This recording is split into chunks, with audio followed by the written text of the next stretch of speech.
Yes. Yan, akala nyo hindi naliligo sa kids. Naliligo yan. Init masyado. Yan. Oh, dito at Boracay. Yes. What's for my channel? Randial Marinis Chukampo. Parang wala ka na. Shout out sa Discalsota family, Dumangon family. Yan, yan si Kids. Wow. Uy, marunong pala lumangoy. Laking samal to eh.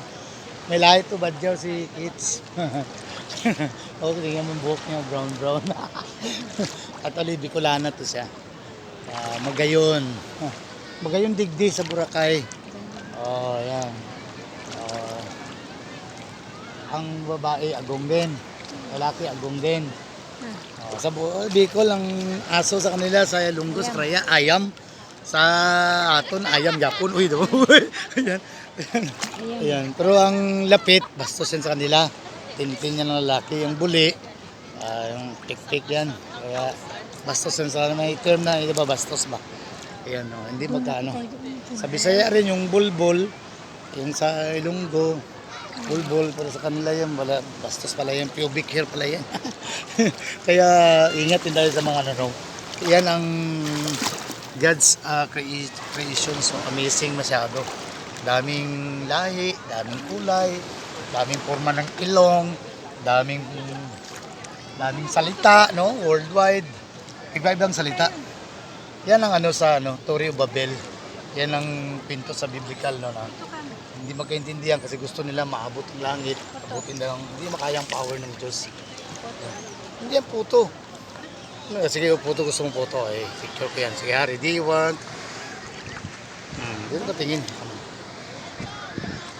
Yan na. Maligo pa ulit ako. Kaya man nagkakayak. Way back 2004, bawal na dito yung mag jet ski. Kasi ang jet ski dito, ang activities dun sa gitna ng dagat na banda dyan, sa unahan.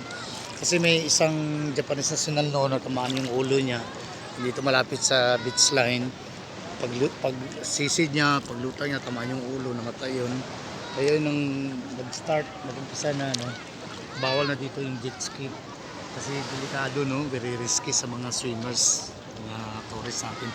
So ngayon, kasi ngayon, June, bakasyon dito, mga taga DepEd, ibang agency natin, bakasyon. Kaya yun, marami dito, almost mga local tourists. Yung mga different races, kunti lang. Yan ang makikita nyo hanggang doon yan. Station 3, Station 2 sa gitna, Station 1 din sa unahan. Pero ang expensive dito yung sa Station 2. Tapos daming dito, mga nightlife, gimmick. Kaya ito ngayon, pang-apat ko na business ito sa Boracay. Kaya gigrab ng opportunity. Kaya baka ilang araw naman mag-explore naman kami doon banda sa may Aklan, sa may Kalibo. Kasi naka-explore rin ako sa Antique. Shoutout sa taga Municipality of Lawaan, lalo na dyan sa Barangay Gisyan. Makapunta na ako dyan sa mga Nietes family. Pero pala, Pero ang yung lugar na nanay sa Gansing, bali isang beses lang ako nakapunta sa Municipality of Alimudjan. Ayan yung senior citizen. Mga iba-ibang bansa galing. Okay na siya itong ligo. 30 minutes o 1 hour.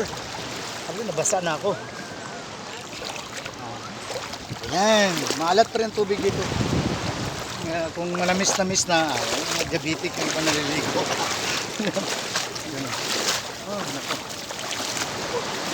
Boracay. Daming pumupunta dito. Kayo na mga Pilipino, pag-ipunan nyo, hindi yun isang rason na wala kang pera. Ipon ka lang kung tipid. Hinto ka na ng sigarilyo, hinto ka na ng inom ng makakalasing para makaipon ka.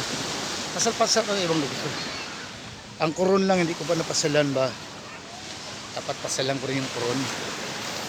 Ang El Nido, Puerto Princesa, nakapasal na kami ni Paul. Si RJ, sabay kami ni RJ noon. Pumunta kami ng Guimaras Island.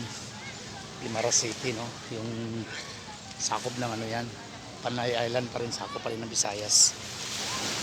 Dito ngayon sa Boracay, ito magandang panahon. Dito mo makikita yung iba-ibang races ng mga tao.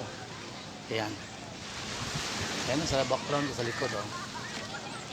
Ayan. kung naka-check-in ka sa hotel na to, libre ka makagamit ng ano nila, mga amenities na dito. Oh, yan. Boracay. Maano masyado ang buhangin, piyong-pino. Yan o, piyong-pino. Pero ngayon medyo marumi konti seagrass. Yan. Ngayon, maganda ng sewerage system ng Boracay. Ang barangay na ito, konti lang ito, 3 barangays na. Mount Luho, punta na kami ng Mount Luho, Boca Beach, noon. Ngayon, dito kami sa session to, medyo affordable lang. Walk-in travelers lang kami, hindi kami nakapag-book ng hotel pero pwede. Kung gusto yung affordable lang na biyahe, sakay lang kayo ng bus from puntang Cagayan.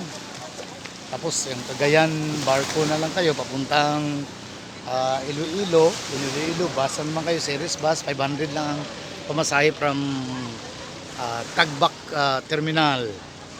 Tagbak Terminal, papunta dito sa Katiklan na bus series. Aircon, mayroong aircon. May CR sa loob. Ano lang, 500. Yan, pagdating mo dito ng Boracay, kung hindi ka nakapag-book ng hotel, punta ka lang sa window 1, nandun sa nila, sa tourist nila. Tapos pa-register ka, sabi mo walk-in lang, pakita yung valid ID, bayad ka ng 150 na environmental fee. Tapos yung, mayroon mga 150, 300, almost 350 lang, kay 50 lang ang motorboat. No? Hindi naman barge papunta dito eh. Kung walk-in ka lang, backpackers. Ayun yung mga speedboat sa activities. Ayun. Sa gitna, doon ang activities ng parachute sailing, flying fish, dragon boat, jet ski. Pero mayroong yan, magpa-package ka. Then after that, yun na. Proceed ka na dun sana. Punta lang, idalahin kayo doon ng motorboat sa gitna ng dagat banda. Kasi bawal na dito sa beach line. Yun o, dami mga kaputis. Mostly mga local ngayon. Bihira ka makakita ng puti, yung mga Americans, mga Russians. Pero kung summer, pero ang dami. Yun lang, what's for my, dito namin daw, pangalawang araw dito sa Boracay. With my darling, Cathy. Elsa, sa ilalim ng napagod.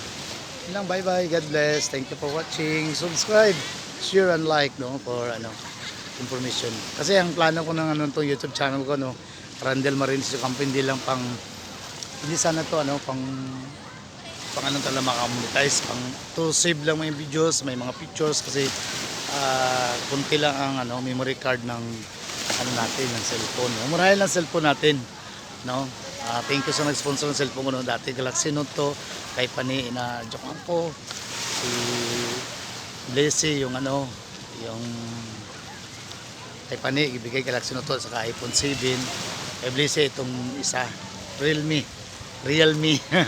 Oh, thank you, Blessy, regalo, birthday gift dito lang ni Mikey, Ikim Labrado. Shoutout sa Labrado family, Baho family. Ayan. O sa mamang ni Blessy dyan, kay Jean Jokampo dun sa Matalang. Shoutout sa lahat ng mga kababayan ko yan. Jokampo family, sorry. Thank you for watching. God bless. Bye bye.